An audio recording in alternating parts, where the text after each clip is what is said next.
I have been a police officer for a very, very long time. And you see these notes in my hand because I'm also a black preacher. And if you know anything about black preachers, we'll close and then we'll keep going for another 20 minutes. Amen? So I need this to keep pushing this thing forward. So I've been a police officer for a very, very long time. And I mean, I predated technology. I'm talking about before pagers. Laugh if you want to, but I'm telling the truth. I predate war on our fellow man. War on drugs. I predate all that. I predate so much, and I've been through ebbs and flows, and I've been through good and bad times, and still I absolutely love being a police officer. I love being a police officer because it's always been a calling for me and never a job. And even with that, my personal truth is that law enforcement is in a crisis. It's an invisible crisis, and it has been for many, many years. Even though we in law enforcement say, you know what, we can't arrest our way out of this. We say in law enforcement things like, yeah, it's illegal to profile, and you know what, in law enforcement, we even agree that we have to adopt this thing and become more oriented to community policing. And yet all the while, still, we continue in the same vein that contradicts everything that we just admitted. And so that's the reason for me several years ago, because I was tired of the racism, I was tired of discrimination, I was tired of the isms and the schisms. I was just so tired. I was tired of the vicious cycle, and I was tired of it even in a beloved agency, in a department that I still love today. And so my wife and I, we sat down and we decided and we targeted a date that we would retire. We would retire and I would go off into the sunset, maybe do ministry full times. Love my wife a long time. Y'all know what I'm talking about. But we decided that I would retire. But then there was a higher power than I. There was a love for the city that I loved, that I grew up in, that I was educated in. A city that pulled my heart back into the system. So we didn't retire. We didn't retire. And so what happened was, over the next couple of, I would say 18 months, 19 months, I had this passion to implement some radical policing. And so now over the next 19 months, I shifted and I transcended from being a drug sergeant, ready to retire as a drug sergeant, and went from level to level to level until I find myself as a district commander of the worst district in Baltimore City. We call it the Eastern District. The most violent district, the most impoverished district, 46% unemployment in that district. National rating at that time, the AIDS and the tuberculosis was always on the top 10 list for zip codes for cities across the nation, or just zip codes across the nation. The top 10. I didn't say state, I didn't say city, that little neighborhood. And I said, you know what? We got to do something different. We got to do something different. We got to think radical. We got to think outside the box. And so in order to bring change that I desperately wanted and I desperately felt in my heart, I had to start listening to that inner spirit.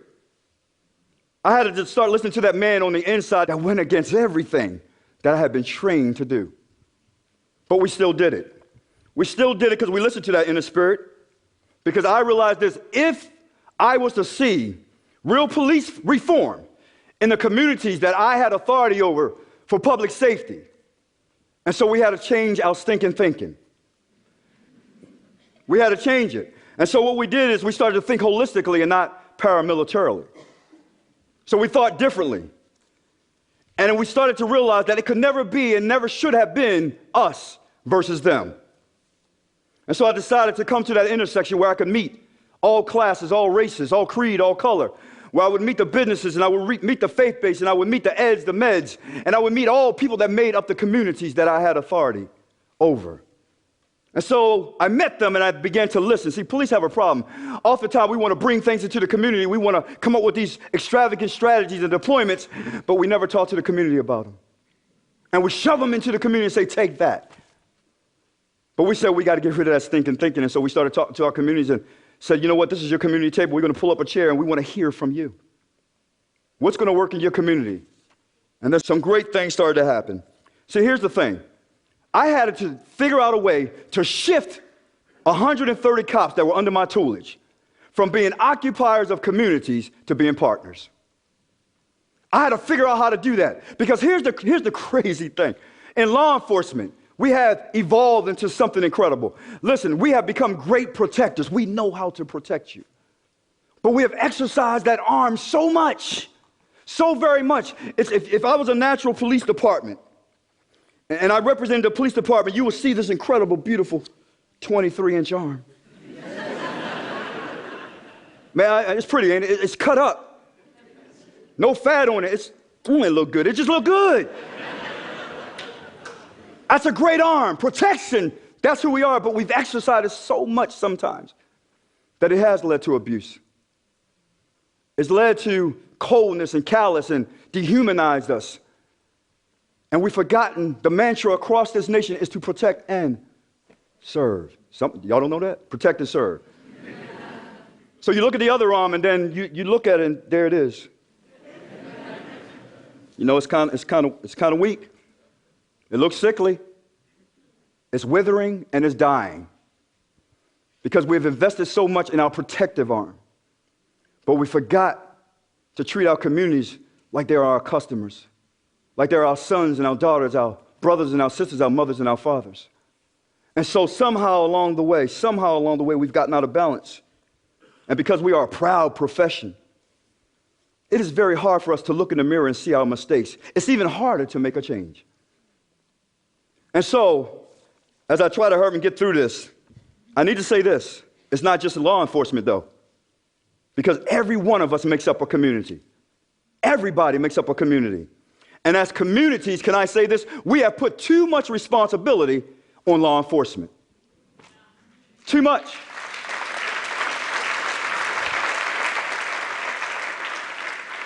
And then we have the audacity and the nerve to get upset with law enforcement when we take action. There's no way in the world that we, as a community, should be calling the police for kids playing ball in the street. No way in the world that we should be calling the police because my neighbor's music's up too loud, because his dog came over to my yard and did a number 2 and a number 1. There's no way we should be calling the police. But we have surrendered so much of our responsibility. Listen, when I was a little boy coming up in Baltimore, and listen, we played rough in the street. I ain't never see a police come and break us up. You know who came? It was the elders. It was the parental figures in the community. It was those guardians. It was that village mentality. They came and said, stop that and do this and stop that. We had mentors throughout all of the community. So it takes all of us. And and when I say community, I'm talking about everything that makes up the community. Even, listen, because I'm a preacher, I'm very hard on the churches. Because I believe the churches too often have become MIA, missing in action. I believe they have shifted over the last 10, 20 years from being community churches where you walk outside your door, around the corner, and you're in church. They shifted from that and they became commuter churches. And so you now have churches who have become disconnected by default from the very community where they're planted. And they don't take care of that community. I could go on and on, but I really need to wrap this up. Community and policing. We've all lost that precious gift, and I call it relational equity. We've lost it with one another. It's not somebody else's fault. It's all of our fault.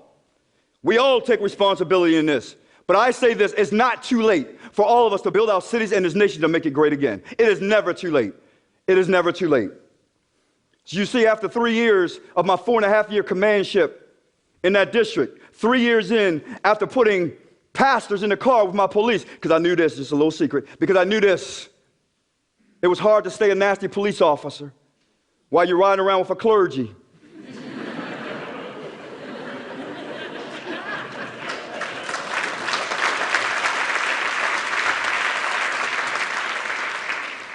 You know, you be getting in and out of the car, looking to your right, talking about, Father, forgive me for I have sinned all day long. You can't do it. You can't do it. So we came up with some incredible initiatives, engagements for our community and police to build that trust back. We began to deal with our youth. We began to deal with those who we consider on the wrong side of the fence. We knew that we had an economic problem. So we began to create jobs. We knew that there was sickness in our community and they didn't have access to proper Medicare. So we partner up. We got to that intersection. We partnered up with anybody that wanted to partner with us and talked about what we needed holistically, never thinking about the crime. Because at the end of the day, if we took care of the needs of the people, if we got to the root cause, the crime would take care of itself. It will take care of itself.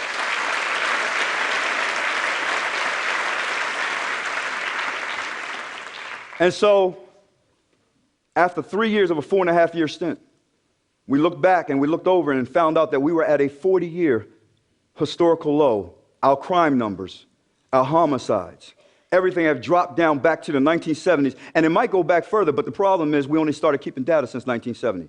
40-year crime low. So much so I had other commanders call me, "Hey, Mel, what you doing, man? What you doing? What you doing? We got to get some of that. We got to get some of that." And so we gave them some of that.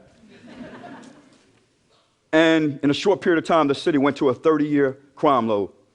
For the first time in 30 years, we fell Baltimore City under 200 homicides, 197 to be exact, and we celebrated because we had learned to become great servers first. But I got to tell you this, these last few years, as much as we had learned to become great proactive police officers and great relational police officers rather than reactive, these last years have disappointed me.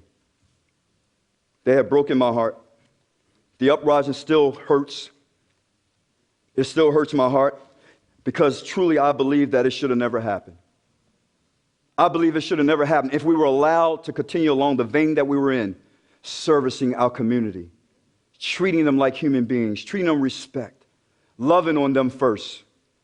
If we continued in that vein, it would have never happened. But somehow we went back to business as usual. But I'm excited again. I'm excited again because now we have a police commissioner who not only talks about community policing, but he absolutely understands it. And more importantly, he embraces it. So I'm very excited now. Listen, I'm excited about Baltimore today because we, as many cities, I believe, shall rise from the ashes. I truly believe that we will be great again. I believe as we continue to wrap arms and continue to say we're in this together because it's just not an intersection. Once we meet, we now got to get on the same path for the same goals. And this city will become great again. This nation will become great again because we have the same goal. We all want peace. We all want respect from one another. We all want love. And I believe we're back on that road. And I'm so excited about it. So listen, I thank you for giving me a few minutes of your time. God bless you all. God bless you.